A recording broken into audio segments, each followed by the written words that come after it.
And during the few moments that we have left, I want to talk right down to earth in a language that everybody here can easily understand.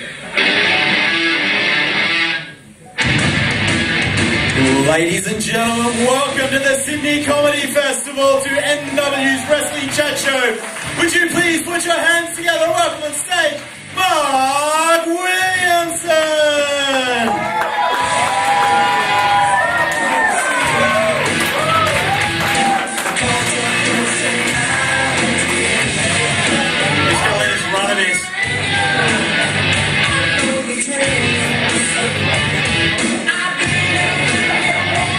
Show's begun already, I love it!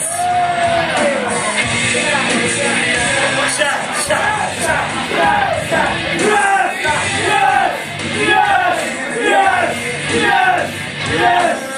We got a whole hour of this, ladies and gentlemen. A whole hour, this is so awesome. Oh, who's excited to be here? Oh, thank you guys so much for coming out. Welcome to the Bacardi Lounge. I'm Mark Williamson, and I like wrestling. Now, you probably gathered that, and I guess you guys in the front, I know you love wrestling. No, not at all, no. He brought you here? Did he pick you up on the street, or... He's like, mate, I'm going to a wrestling show, you coming?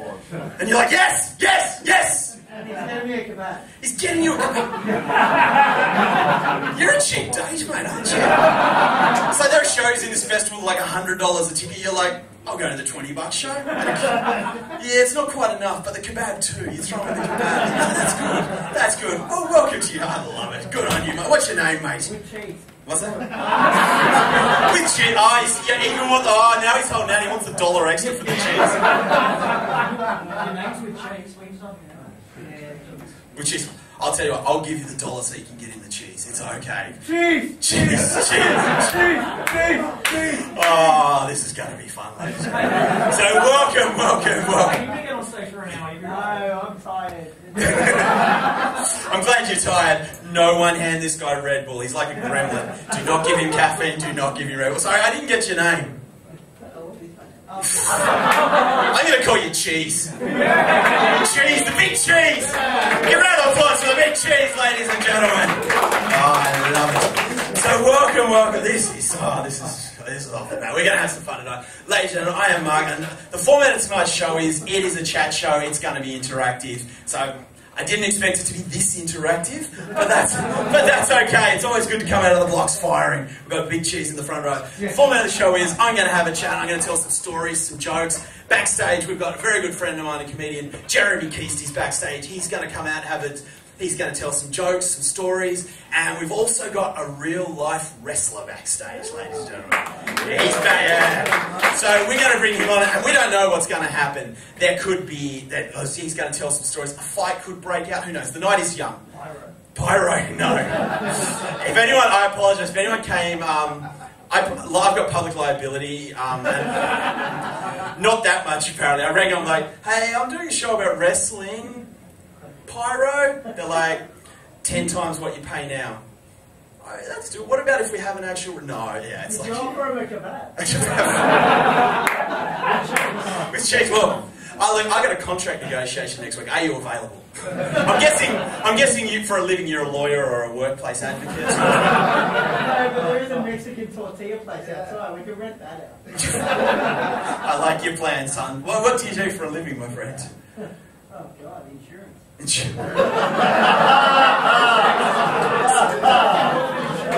guessing you handle the Queensland flood insurance. Yeah, that went down the drain. Yeah. The whole state did, dude. Oh, that's good. That's the thing. I love wrestling. My favourite thing about wrestling is I love the entrance music. That song you heard was Living Colour's Cult of Personality. And it's CM Punk, he knows it. Of course the man in ECW knows the CM Punk. CM Punk's my current favourite wrestler. And I love entrance music, and I don't think in the real world it's used enough. Like, you know, I don't know about you. Yeah, look at this. I don't know, I don't know about you. I've got a day job and I'm going to go there Monday. I'm a amazed you do have a day job. But you know that feeling you get a Monday morning? Like, I work at a place where I love the people I work with, but my job's not that great. And, you know, Monday morning I get there and you've just got that feeling of dread in your stomach. It's sort of, you know that feeling like you press the button on the elevator and it's sort of like, you just get a bit of dread and, you know, there goes your day, your week, your life really. And it really doesn't, I don't look forward to work basically, let's be honest. But how different would that be if on Monday, when I get in the elevator, I open the doors, the music kicks in, ladies, and the lights start flickering, and it's like, ladies and gentlemen, please welcome to work Mark from accounts! I'd bound in, I'd high-five the receptionist. Yeah, I'd get to my desk, I'd be pumped. I'd check my Twitter, my emails, my MySpace. I'd update my Facebook status to Mark is at work and is really excited. Lol. And I'd have a great day. Don't you think? If there's anyone here who's a boss, are you a boss or no? Cheap laugh, but I love it. If anyone here is a boss, I implore you to put that in because it would improve the workplace dramatically. That's the thing that I love. Entrance music is the favourite thing of mine about wrestling.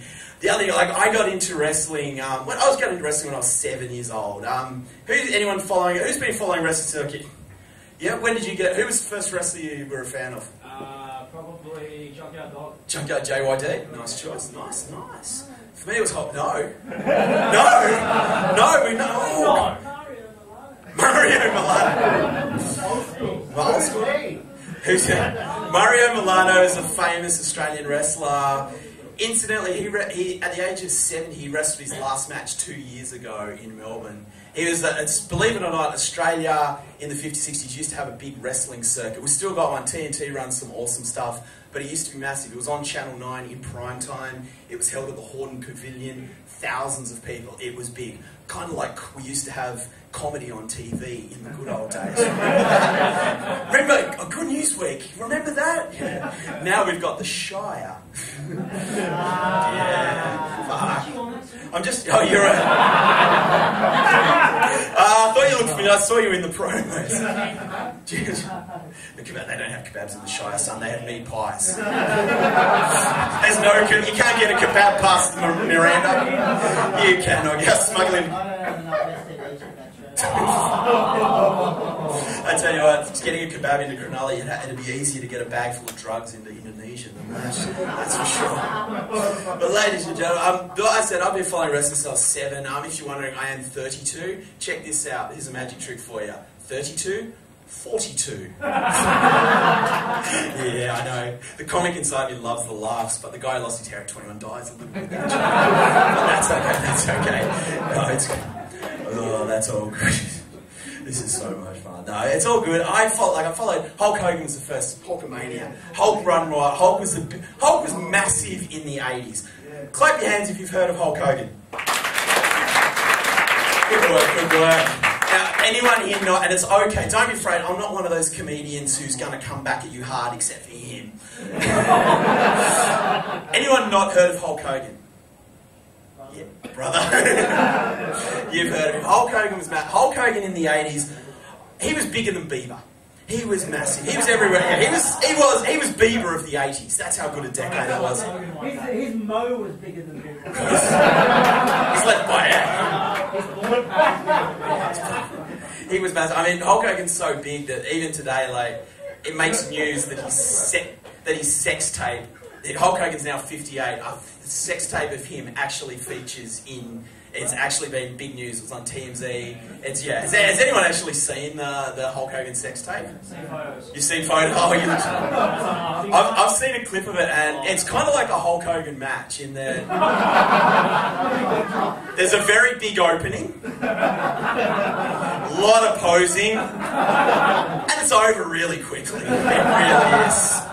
So that's Hulk Hogan for me, and from there I followed it. Bret Hart, Stone Cold Steve Austin, The Undertaker, Rock, Ultimate Warrior, lots of steroids too. Yeah, wrestling. See, when I got into wrestling, it was massive in the 80s. At my school, everyone loved that. But once you got to the 90s, wrestling wasn't so popular. It was in the early 90s. They had steroids abuse. Like it went. I was the coolest kid in primary school because I had wrestling magazines. I had all the videos. Everyone loved me. When I went to high school, I had wrestling magazines.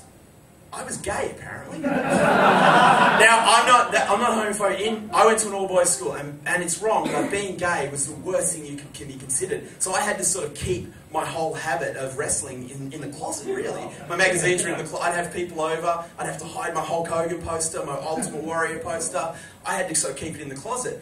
Then in the 90s, wrestling became popular again. And I got to come out of the closet as a wrestling fan, and I was popular again. And now it's sort of indifferent. UFC's sort of taken wrestling's crown, and it's not as popular, but it is pretty big. It's, you know, it's big enough to do a show in the Sydney Comedy Festival. That's amazing, that's the main thing. But the thing I've had to deal with, and when you guys are obviously wrestling fans, don't you hate it when people come up to you and say it's fake? Yeah, your housemate? Yeah. For me, it was my dad. What, just wrestling? Just wrestling. No, your whole life's This guy's not real, it's a character I invented. This is actually a hologram, ladies and gentlemen. I went to the people who made the 2-pack hologram, I'm like, son, give me one for my front row of my show. That's what I want. So but the whole thing is, I hate, like, people, my dad and I, we get along great, but the one thing, wrestling is an issue. He goes, fake, it's not real. And when I rang him up and said, I'm doing a show on the festival, that's great, it made the papers, that's great. And then I'm like, yeah, it's about wrestling. He's like, you're still on with that fake crap. The worst thing that actually happened was that when I was in uni, I was reading a wrestling magazine on the bus, and a guy leans over and he goes, you know that's fake. Now the guy had a Star Wars t-shirt on. It's like, no, you're right, it is fake. What wrestling needs is more Wookiees. That's a shit. Fucking Star Wars. First Wookiee World Champion. I think that was Lord Tenzai. That's for the ultra wrestling fans there. It's like, yeah, the percentage is low. But that's good. The whole thing, like, I'm going to clear up a few things here now. Wrestling, fake, I don't think is the right word. I think wrestling is scripted. Basically, when two guys go into a match, they pretty much know how long they've got and who's going to win. And as from there, depending on experience, they call it in the ring. It's not choreographed, which a lot of people believe. I mean, I saw a half-hour match, two guys going out. There's no way you can go, okay, at 1 minute mark, you step here, you do that. Anyone who's seen Dancing with the Stars knows that you cannot do choreography for that long. So it can't be choreographed. It is pretty much called on the spot, and I don't think that's fake. The other thing that a lot of people mention is they sort of say, all the blood's fake, it's blood capsules. It should be, but it's not. The way blood, does anyone know how blood is made? Don't shout it out. Clap your hands if you know how the blood is made in wrestling. Okay. And clap your hands if you don't know how it comes out. Okay. The way they do it, and this is quite graphic, I apologise. What they do is, when they go with a big shot, they'll sort of cover themselves there, and in their sweatband they'll have a little razor, and they'll nick themselves there, squeeze it, and the blood will flow. They normally take aspirin before a show, and it sort of thins the blood and it bleeds a lot more. Now that's pretty insane. If you've ever seen, go home and look up a picture of Abdullah the Butcher. He's an 80-year-old man now, and his whole head is like just corrugated from all the years of doing that little thing there. It is really, not particularly funny, but very gruesome, that's for sure. The other thing, now what I've just told you then, if I was to say that in the 70s, I would have my legs broken. The wrestling it's only been in the 90s that it's been acknowledged by the performers that it's scripted and fake. What I've done there is, I would have my legs broken. In the 80s, there was this great show, 2020. It was kind of like Today Tonight, but with not as much dodgy Lebanese tradesmen. It's had a little bit more credibility. They did a show in the 80s where it was like, I got more than I thought, I like that. But they did in the 1986, they did a show called Myth, Lies and Headlocks, how wrestling promoters have been lying to about its realness. And it was one of the highest, it featured a guy called John Stossel, and he walked up, this is on YouTube, so go home and check this one out too. He walked up to a wrestler called Dr. D. David Schultz. The D stands for death, by the way, ladies and gentlemen. He walks up, now Dr. D was my height, pure muscle, former hockey player, very highly strung. Stossel walks up to him and he's like, well, Dr. D, is wrestling fake?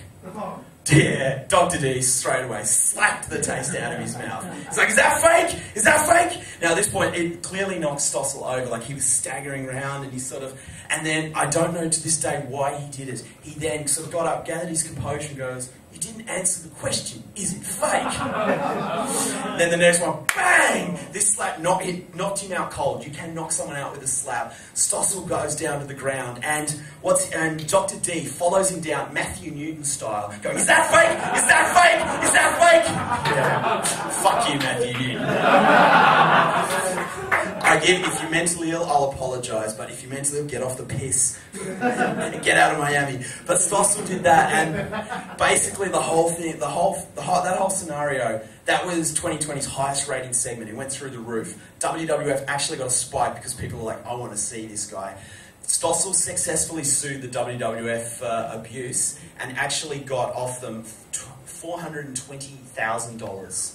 In the 80s, that's like $1.4 billion now, ladies and gentlemen. He retired, WWF got rich. The only loser in the whole situation was Dr. D, David Schultz. He unfortunately was fired, but don't worry, he eventually found his calling. He realised, wrestling just wasn't for him, and he successfully got in and opened a chain of pawn shops, ladies and gentlemen.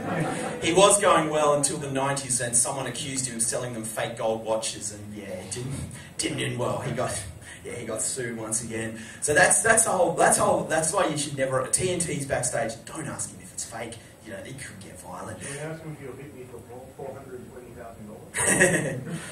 I'll eat you for free, champ, if you want. Yeah, see your legs are strong. I could just get a nice little bite. Seriously, when you ask a question like that, make sure you're a little bit more guarded.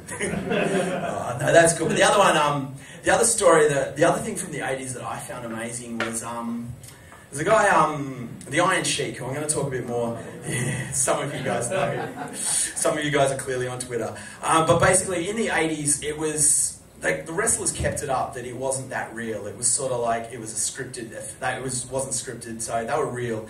And in the 80s, the Iron Sheik, they used to drive from match to match, and the Iron Sheik was in the car with a guy called Hacksaw Jim Duggan. They got pulled over by the police. The police found on them cocaine, marijuana. They got arrested for that. The Sheik also got charged with resisting arrest because he tried to fight the officer.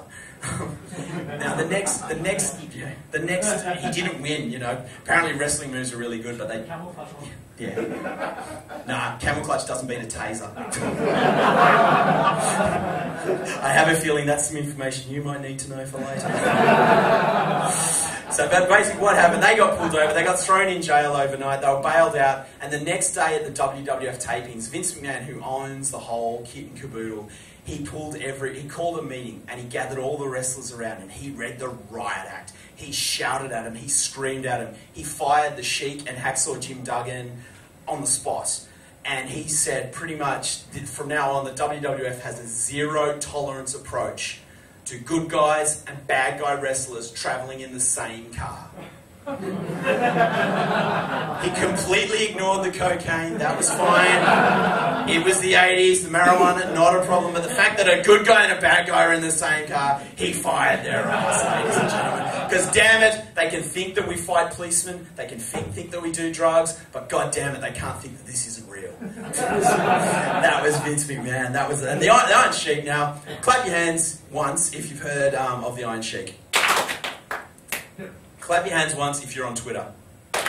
Okay, there's many on Twitter. Okay, it's for those. I'm guessing there's a lot of people here who have a real job, so there's no need for Twitter.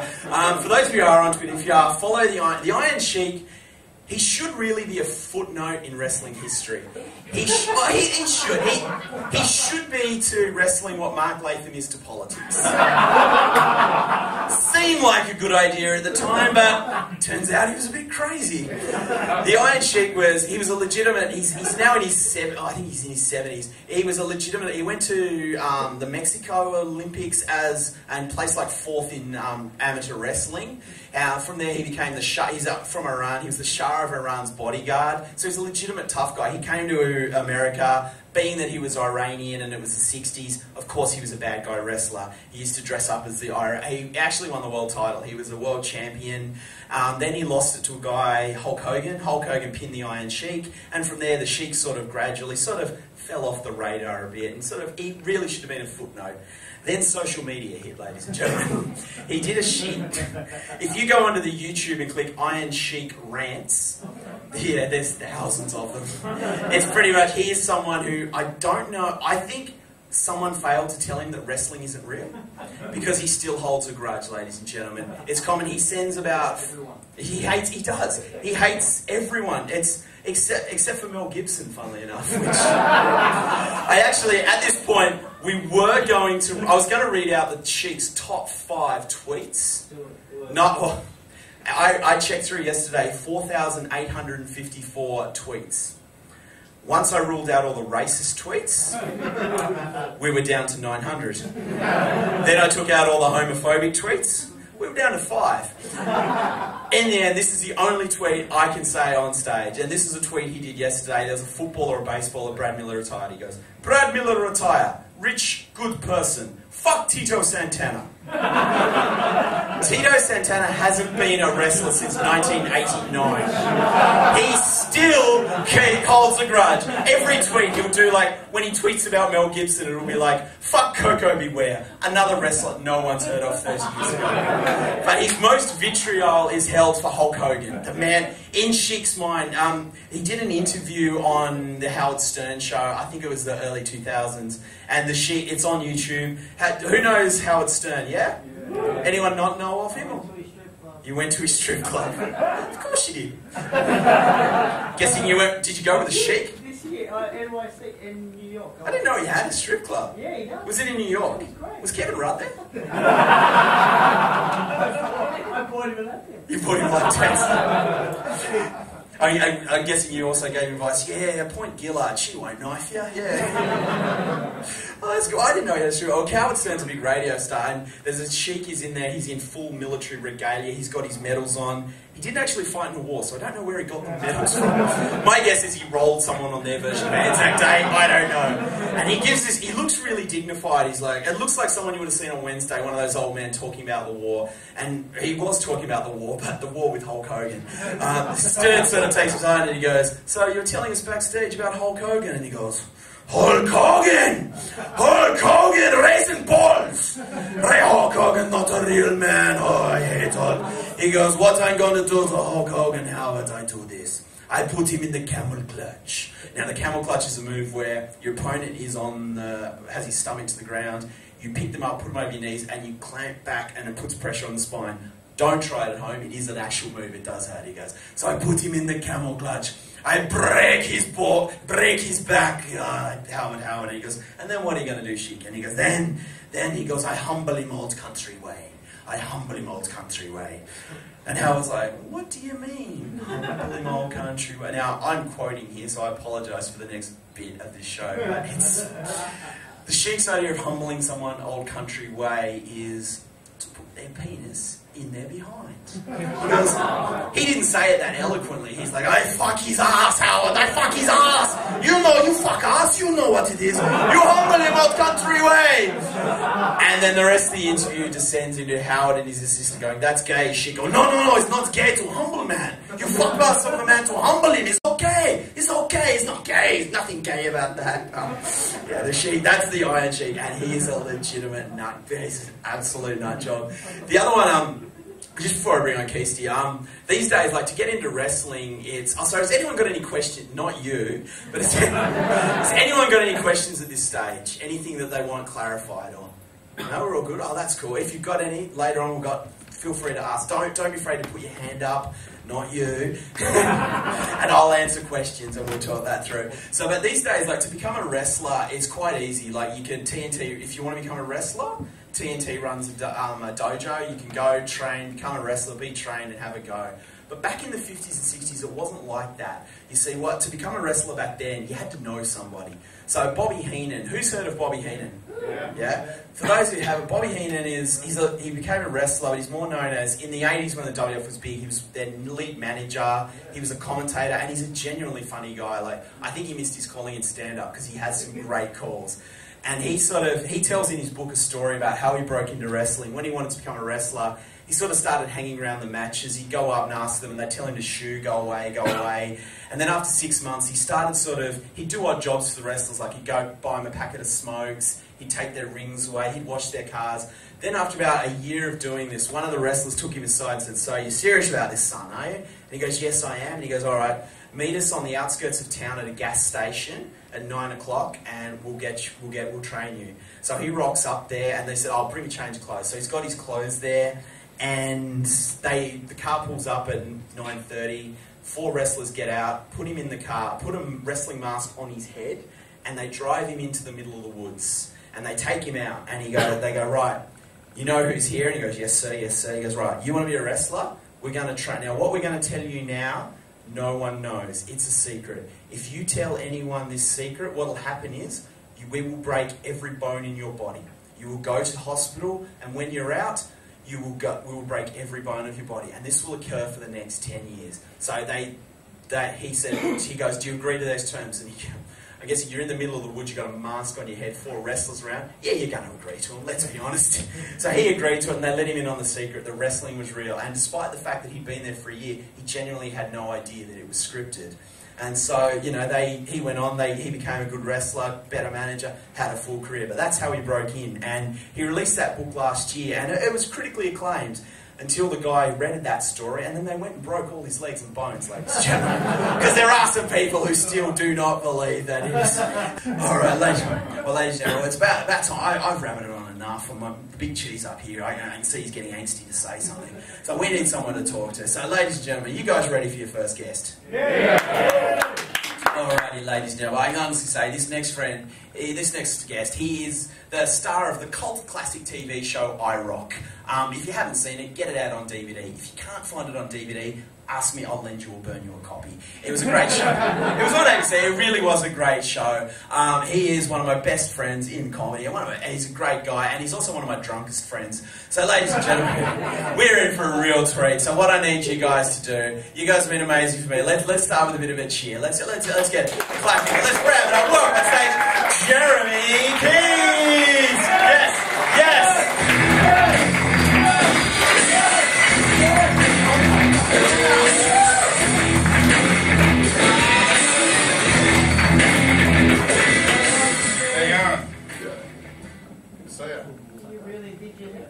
I absolutely did my hair. It fucking looks pretty good, doesn't it?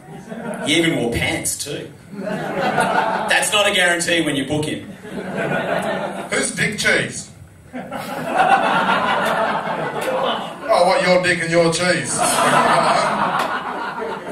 I met you guys in about year 11. After I fucked one of your mums, I think. They're actually still there. They're still in year 11? Yeah. Yeah, right. Wow. Fuck, you're not aging very well. How you going? I'm a wrestling fan.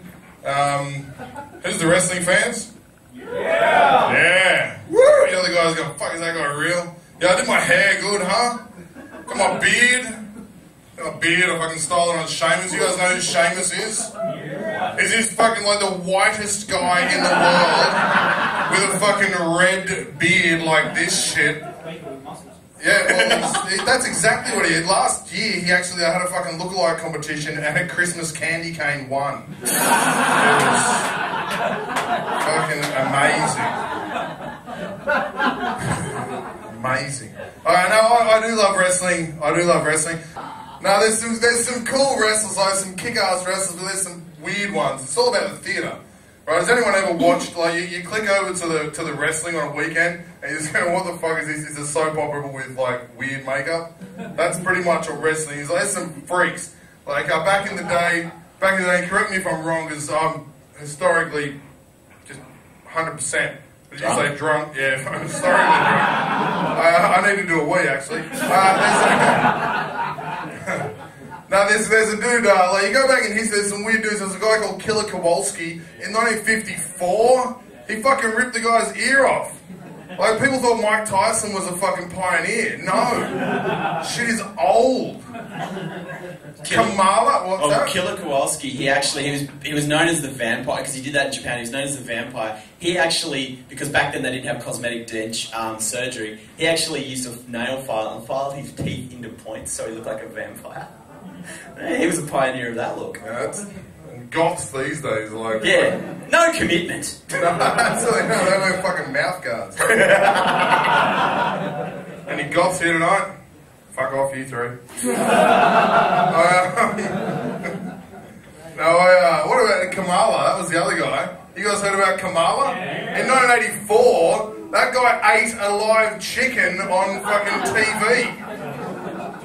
People are like, oh, Ozzy Osbourne, a bit far out. He did it apparently in a record studio director's office. This guy did it on TV. That's fucking hardcore. That's not fake either.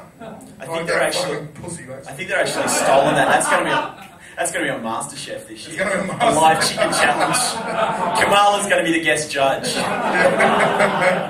This doesn't look well cooked. No, it's not cooked. It's still got feathers on it, do you? No, there's some freaks. You guys know Vader? Ever heard of Vader? Vader is a dude, he's like about 250 kilos. He's like about 5'4" and wears a gimp mask. Which is beautiful. It's like, well, you know what? There's only two, like, just that wrestling, anyone can do it, you know? Because the only other place that he would look like he was in the right place is on a fucking bear float at the Mardi Gras. And he'd do real well. Alright, he's quite a fetching guy. Quite fetching. There's a guy called Puke. Hear about that guy? Guess what he does? Spews. Ratings. Bring it on. I was watching a movie and it was about him puking and they had to actually edit out the bit where he puked. Before he was wrestling, he was an NFL football player, and he became massive news because he scored a touchdown. And you know how they do those elaborate touchdown dances? He goes up to the camera, picks up the ball, and vomits on it on national TV. He's like, yeah, and everyone's like, no. Probably not the best celebration. Pretty solid. That's hardcore. Is that called Boogeyman? Boogeyman, yeah. He fucking eats worms. Couldn't you pick sardines? What's that? Why couldn't he pick sardines? Yeah, well, that's the only thing that's wrong with it. He force feeds then. Imagine that. You sign up for a new job. No, what do you have to do? Take a couple of chairs to the head. Oh, fucking once every 6 months, you're going to be force fed worms through a funnel. You fucking weirdo. He actually used to throw the worms into the crowd too. Really? That's, what's wrong with wrestling? Free merchandise. She was like, oh, this one tastes like he licked it. He ate Julian's mole as well. He ate whose mole? Julian's, he did like, too. bit the chick's mole off while she had a pet mole. No, she had a Pet mole. Oh, which one would be cooler? Come on, eating chicken to us tonight, man. Absolutely. Fuck, I raise your chickens. Didn't see me coming, this one. It's my best material. My mole material. That is true. So who is your favourite wrestler? Favourite wrestler? I like The Undertaker. Hey. Undertaker's cool, you know why? Because he's dead. 7 times dead. Yeah, there's another wrestler, what's his name? Isaac Yankov? Dr. Isaac Yankov. No, Yankum. Yankum. He now called Kane, right? Yeah. He used to be called Dr. Isaac Yankum. His thing was that he was a dentist. With bad teeth. They actually had prosthetic teeth made so he looked like he had bad teeth. I don't know about you, but if I'm going out to fight, and there's one dude who walks out dead with his eyes rolling back in his head and they tell me he's been 7 times dead, and he walks in with a fucking coffin and says, I'm going to kill you and put you in it, and another guy walks out with one of those reversible fucking mirrors in a dentist chair, I'm not scared. I don't like jewels. Incidentally, did you know, here's the thing for you, because I got fucked up teeth. I got enough gold in my teeth, seriously. If I was born in the 40s, bad news. But,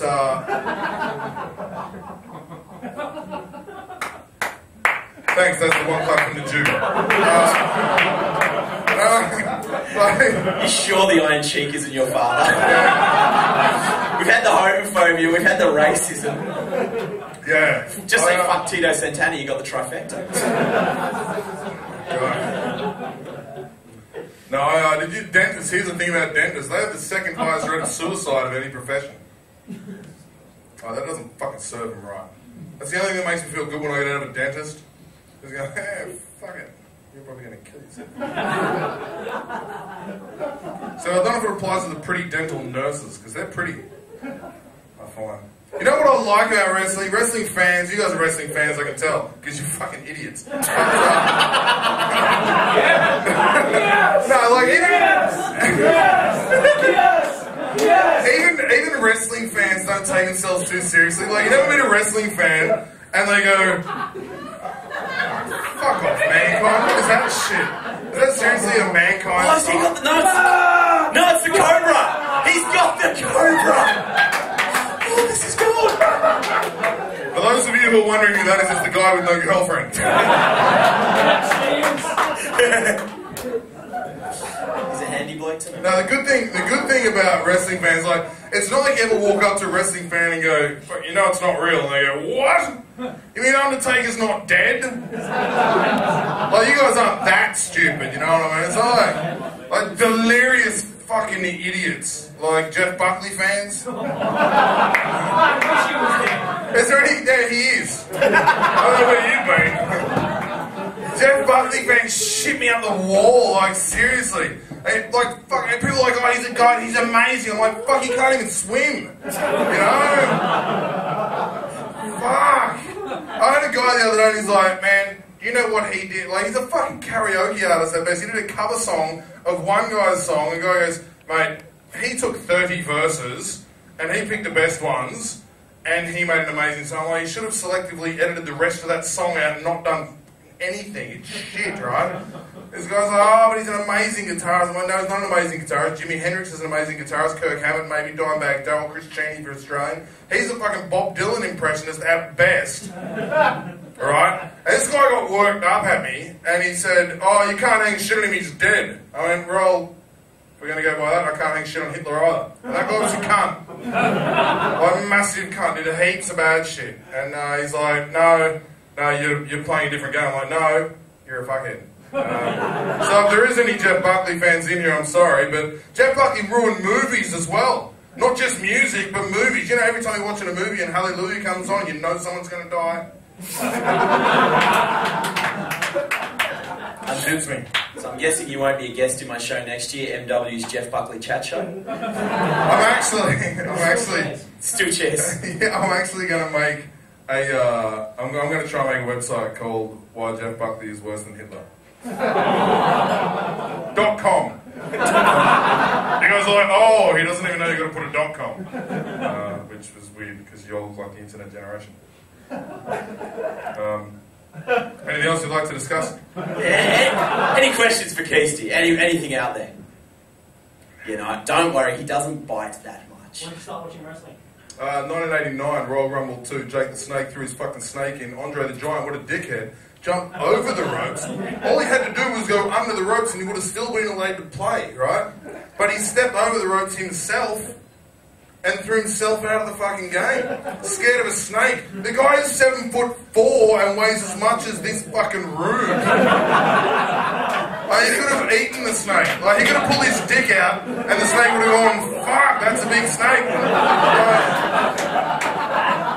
And seriously, this is how clever I am. It was 6 years later, I was like, maybe that was staged. I got that fake shit. What do you think? You think it's time for TNT? Who? Bring out Sweetheart. Bring out Sweetheart. Now, ladies and gentlemen, I think it's time. Let's bring out our... we have a real... This is an honour and a privilege. I've seen... No, we've got a real wrestler. Oh, this is... You get feel... Hologram? You can feel the sexual tension between those two ladies. We don't know where it's going. Alright, ladies and gentlemen, it's time to bring out TNT. He is an awesome wrestler. He's the founder of the Australian Wrestling Federation. It's an amazing How many show. people know about the Australian Wrestling Federation? Yeah. See? Okay, so you two. How many people know of IROC? I was actually just thinking about the funniest thing that you said all night when you said, I was the cool kid in primary school. Did anybody else just go... Because I actually had 2 beers, but I spat one all over the pretty girl out the back. Here she comes. Alright, ladies and gentlemen. Alright, ladies and gentlemen, it's time to bring on to you. Let's start the clapping, start the applause. Welcome to stage Australian wrestling legend, TNT!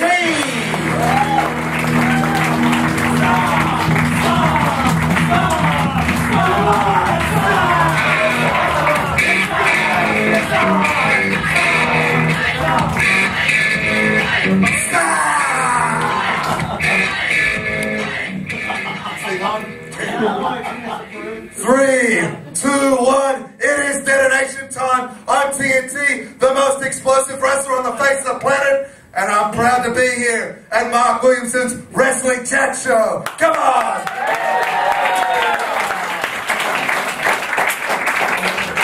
This guy comes out and insults all wrestling fans. They call you Keasty. Is that because you run around with your keister up in the air being humbled by the Iron Sheik? Humble! Sheiky baby! I thought you'd be bigger. I thought you'd be funnier.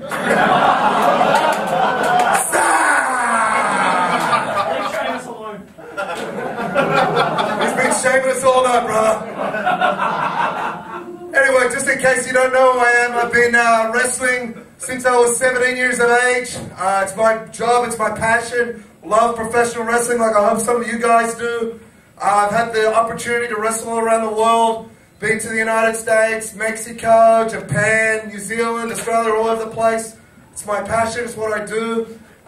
Basically, I run the Australian Wrestling Federation as well. Probably one of the only people in the whole of Australia that their job is as a professional wrestler. So I pretty much get to live the dream. I saw wrestling when I was 7 years old for the first time. I'm a 6-time Australasian champion, 1-time AWA World Champion, the only Australian to ever do that. Australasian Championships. Say again? How many people win the Australasian Wrestling Championship? How many win them? No, how many people were in them? Was it just like you and 2 mates? It wasn't a tournament, dickhead. It's a championship. Tournament, 3-way. Wow. Keasty. Right. Anyway, I hear Mark's got some questions for me, so yeah, looking forward to it, big man. No problem. Well, obviously, all of us had a lot of dreams. Like Martin Luther King had a dream. You had a dream to become a wrestler, and like you said, you're the only one in Australia. How did you get into? Who trained you? Well, pretty much I started training locally here in Australia. There's a guy by the name of Shane Fenton who was the local champion at the time, so... Has it made you humble? Well, not quite. He did beat me up a hell of a lot, though, so he made me a little tougher, which you might find out a little later if you don't shut your mouth. But yeah, I started training there. I was still in school. I was just finishing up my year 12, so I started training when I was 17, and then by the time I got to 18, I was able to have some pro matches, wrestled for a year or 2 in Australia, and then basically went to Mexico from there. It was either university here in Australia or Mexico Wrestling University, so I went over and saw Rey Mysterio Sr., did some wrestling over there, enjoyed it. Mexico have a wrestling university? It's called Lucha Libre, brother. It's one of the most popular... They don't even have an actual university. Well, you go to the streets of Mexico, it's quite interesting. There's like murals of wrestling personalities and masks all over the streets. It's fantastic. You get past the border at Ysidro, the first thing I see is someone trying to sell me wrestling masks. Unbelievable. And tequila. Oh, a little tequila too, but... 99-cent Coronas and tequila. I've been to Tijuana. And little children trying to sell you little pieces of gum too. Bad economy, but interesting place. Actually, Mexico and Japan are sort of outside the US would probably be the biggest countries in the world for wrestling. Absolutely, both those places, they love the wrestling culture. They're very fanatical about their wrestling, you would say. Mexico, it's very much part of their culture. You often see, there's even restaurants in Australia now, this Mad Max that's taken on the Lucha Libre theme. There's, it's part of the national identity in Mexico. Same in Japan, Mad Max does shit burritos, though. Oh, I wouldn't eat that crap anyway. But basically, Japan, it's a cultural thing. It's probably the equivalent of the NRL is here. Over there is professional wrestling. It's said that in the NRL they're actually getting hit. Oh! Well, Japanese wrestling is known as strong style. They hit pretty hard over there. And I've been to Japan a few times, Keasty, so maybe if we keep a few more comments like that, we can find out, huh? Smack it.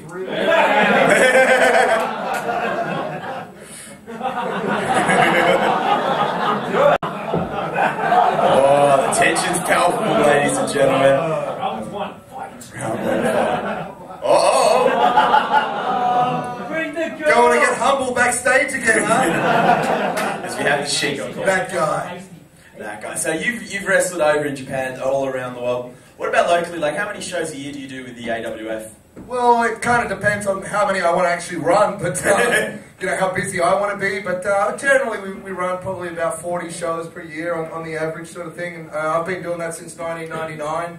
I'm probably one of the biggest litterers in Australia. I help with the promotions and stuff like that. So any of those silly poll posters you see, sometimes that's part of my crew putting them out. So, all right, yeah, sneaky. Right. Very subtle, very subtle. The referee was looking the other way. Tag. Now on your Wikipedia page, you've lip gloss? What? Carry on. Feel the love, ladies and gentlemen. Feel the love. Now you've been involved. Comedian. A legend. Yeah. Now on your Wikipedia, you've been in a feud with Incognito for 10 years. Do you remember what started it? Well, I think it was dreams from when I was a kid. I used to think that he's a clown. For anybody that doesn't know who Incognito is, he has a face paint. And he is a crazy character. And when I was a kid, I used to believe that clowns were under my bed putting puppets above my head and made nightmares. I believed in wrestling. Really? So and then he came along to our wrestling promotion and started beating me up with, left Jack in the boxes all over the place and then started beating the crap out of me with chairs. So, I always hated clowns and he was a clown, so I decided to kick his clown ass all over the place, and it ultimately led to a big steel cage match, which finally abolished him in the end. So, that's the rivalry with Incognito. It was 10 years, and it took me 10 years to get rid of him, but in the end, TNT ruled supreme. You do realise that 10 years ago, if you had have shot him, you would have been out of prison by now? In what world does that happen? You don't like someone, tit for tat, next thing you're having a cage match. What the fuck is that? Only in professional wrestling, Maybe if it was a wrestling angle, I could have got away with it, Probably could have. I mean, it's New South Wales. People should please get away with it. You can probably go for it. Seeing the WWE guys get run over by cars, they get concrete poured all over them. Oh, Paul Bearer. It's possible. The Undertaker manager, Paul Bearer, he comes back like once a year and they kill him off. Like there was a scene on a pay-per-view where they filled, he was in a box and they filled it in with concrete. Look at this shit. Oh. He killed him. Like he appeared last week on Raw. It's a tin can that's really easy to do. I could.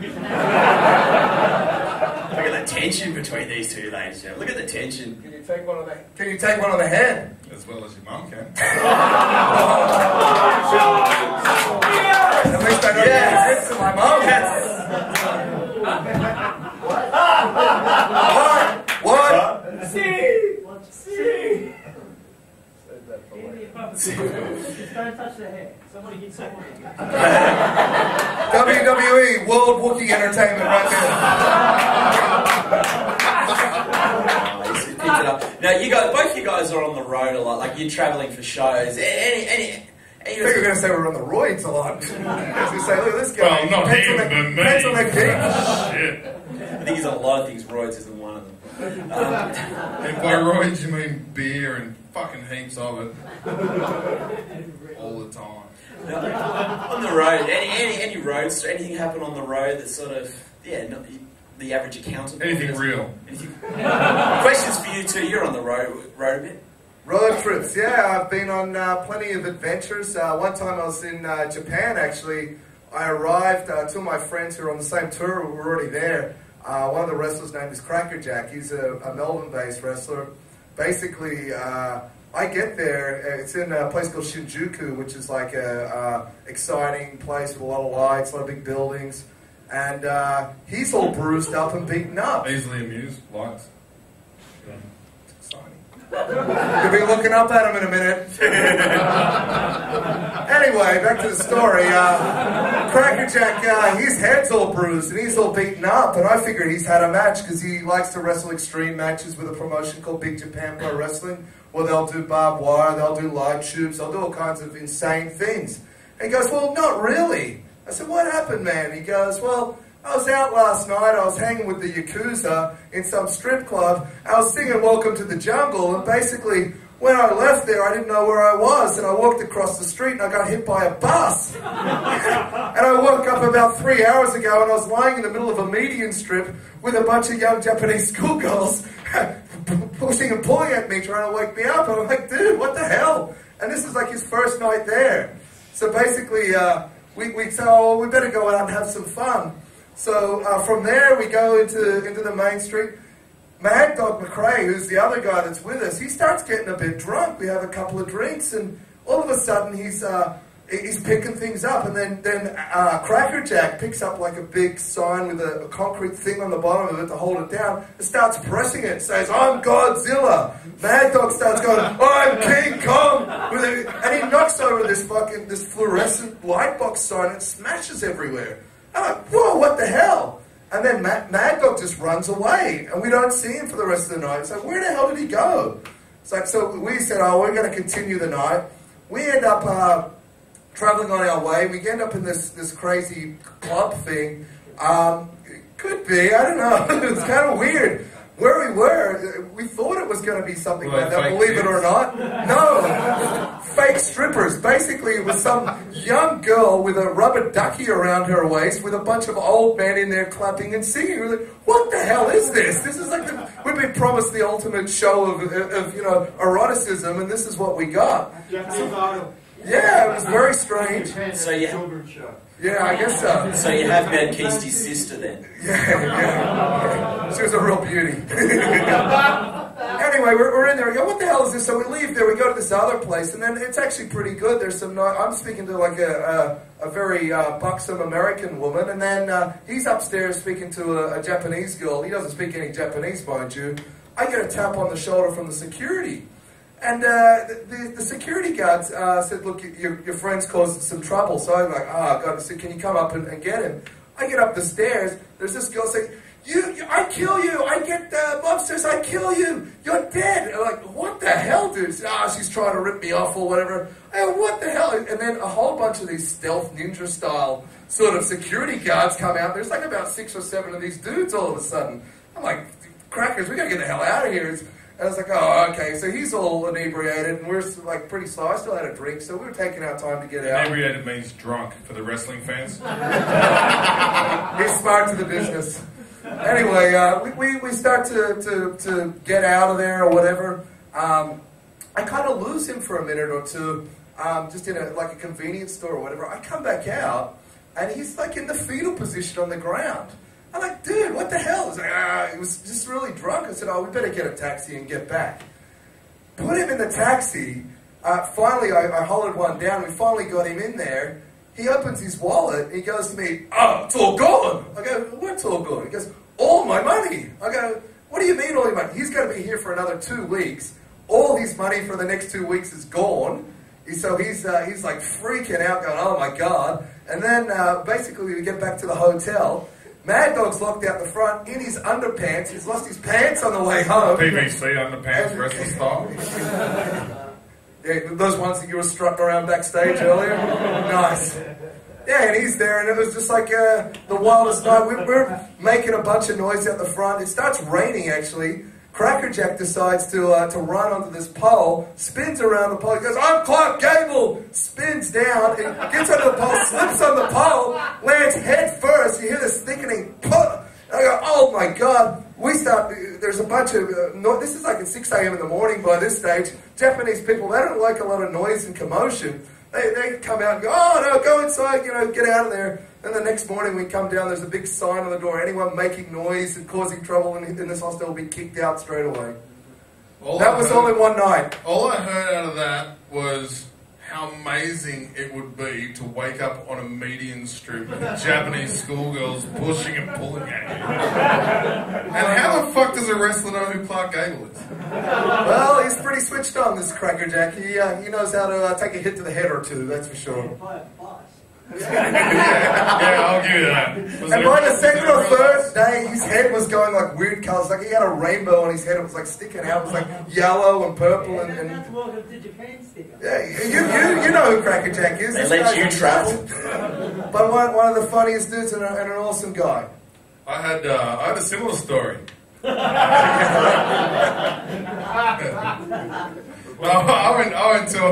had a fucking killer night. I went to Parks. Has anyone been to Parks? Like, if you haven't, you don't need to. I'm a country boy and went out there with a couple of guys and a guy called Darren, and we spent the whole night going, "Darren, he recently divorced, we're going, Darren, we're going to find you a Sharon. We're going to find you. We're going to go to fucking Parks. We're going to find you a Sharon. Darren, we're going to get you a Sharon." Mate, spent the whole fucking... I actually, when I was on stage talking, I actually said, "Anyone called Sharon here?" And nobody said anything. I just carried on like as if nothing had happened. It was like just all covert. Like 11:45 at night, we're nearly going to bed, and this chick comes up and she was like all angry, looking at us with her fucking 10 fingers and all our teeth. And she was like, "Oh, you fucking out of towners." And I'm like, "Sorry, what's your name?" She goes, "Sharon." And we stop and go, "Fuck, Darren, quick, coming. Darren, you gotta meet this chick." And Darren goes over, he's like, "Who's this?" "It's Sharon." And she didn't get it at all. I was like, "That's awesome." So anyway, I think he fucked, but I can't be sure. The next morning, check this out, because Darren, amazing comedian, not the smartest guy out there, and he actually left the keys in the car. So we get there in the morning, we're in Parks, there's fuck all going on, it's 9 a.m, we're just like, oh, the keys, like sitting in the ignition and the car's locked. Fuck. And we're looking around going like, who knows how to break into a car? And I'm like, I'm from the country, man, I don't know shit, we leave our cars unlocked, right? The city boys can't work it out. There's this, if he was in Sydney, you'd have called him a smacky, this like, yeah, not dissimilar to you. Sitting there just dodgy, like in the gutter, and he's like, "I'll get your fucking keys out, mate." He's like, "What?" He's like, "You can break." He goes, "I'll get your keys out, mate. Just buy us a long neck. I'll get your keys out for you." I'm like, "It's fucking 9 a.m, mate." He goes, "Third pub, they're open now." I'm like, "Right." Go down to the third pub. I'm like, "Just get a long neck." Then he goes, "Is it for Dave?" I said, "Fuck, probably." And I walk back. I walk back with this long neck of beer. I'm like, "There you go, mate. Now can you get our keys out of the car?" And he just goes, cracks it, starts sculling and just going, and he's looking at me while he does it as well. He's like, I'm like, "Buddy, we need our keys." He's like, and his eyes are getting crazy every mouthful. I'm like, "What the fuck?" And I'm like, "Dude," I'm trying to act tough because there's 3 of us. And I'm like, "Dude, are we going to get our keys?" He goes, finishes it, just goes, puts the long neck through the window, grabs the keys and goes, "There you go, dickhead, fuck off." So we did. And we didn't take Sharon with us.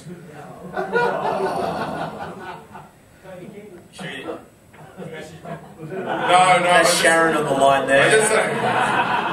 I just got a call from the bartender telling me I should fucking get over there to get some real beer. Wow. You did. Wow.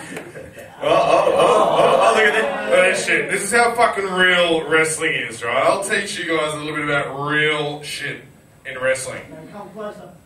Fuck, don't flatter yourself, sweetheart. Shit. I got this guy here with his fucking fake bicep implants, his fucking fake, like he's got a chin strap holding on his fake fucking hair extensions. You couldn't grow any you know why I thought buddy? you know why I thought he was taller? He's wearing fucking heels. Like, what the fuck? Here you go. This is how fucking real wrestling is.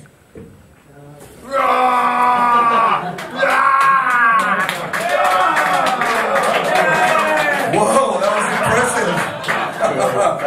You reveal a wife beater. Fantastic. That was actually fucking heaps easier than I thought it would be. Quality t-shirt. Where's the witness step Oh, yeah. Here's the momentum. Oh, I was going to say you can keep it. That's the best thing for the You look a lot better too, then. And yet he still talks. I've got a fake dog collar. Are they fake? Are they real stripes? Fuck. You are really testing it, aren't you, brother? You Yeah, really want some bombs dropped on your head, don't you, sir? Keasty, if you're sort of pushing him and expecting me to intervene, the comment about me being If I was primary expecting school, you to you're on your own. If I was expecting you to intervene, I'm in the wrong place anyway. Go in. Before I said, like, if a fight breaks out, don't join in. If it's on Keasty, go for it. See those chairs? You can pick them up. Oh, look at the confidence on it. You're the cool kid, you know what to do. I know. Swinging out the wind as usual. Sit back and watch the jocks fight. This guy. Now I'm a jock. Chairs don't fold. Yeah, but they still hurt if you What? hit This it. fake shit? Are you fucking kidding me? Italian medium foil like he uses in all of his fights. Keep saying the F word and you'll get effed up, brother. Oh, you can spell. It's actually just a letter, buddy. You're just full of surprises, aren't you? And I thought this guy was actually going to be a comedian. Did you need more? Did you A need lot more of people water for your had that hands, thought. sweetheart? He can count to F. I'm gonna miss you, kid. Count to it. Fucking, I'm gonna go home. No, I'm gonna really go home. Take it home, brother. Nobody wants to hear anyway. Oh, come on, Keasty. Don't be like that. Oh. Yeah, take him home. Yeah. Like I said.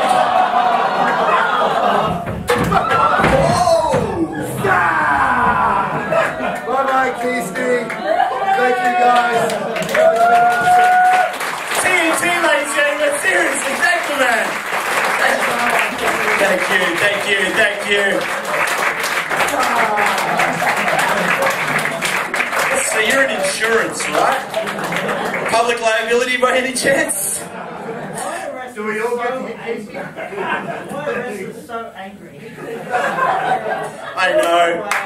They could have mediated it. They could have talked it through. But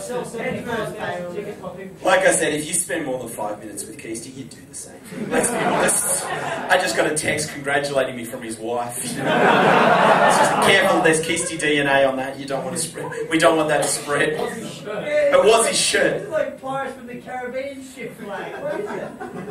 I don't know what that means. Alrighty, ladies and gentlemen, thank you guys so much for coming out. Round of applause for TNT and Keasty. They're going to be fighting/making up backstage. Thank you guys so much for coming out to the Comedy Festival. The Comedy Festival runs for 2 more weeks. Go see shows. Just before I go off, very special thanks. Good friend of mine, CG, he helped me out with the show. His show opens up on Wednesday, Thursday, and it's 12 steps to living with your psychosis. There's limited tickets available. Go see the show. I've seen it. It is a really good show. And normally, if CG's show wasn't, I wouldn't plug it, but go and see his show. Go see it. Anyone who knows me, seriously. He's got a web seizure called, his website's called, it's imseizure.com. And like I've got a website called noimseizure.com where I review all his shows. This one got a positive one, so go see it. Yeah. No, seriously, a good show. Go see all that. Round of applause, first of all, for Big Cheese. The show was great. All you guys. And I think it's totally appropriate. We finished the show with Hulk Hogan's theme song. Hit the music, my friends. Thank you.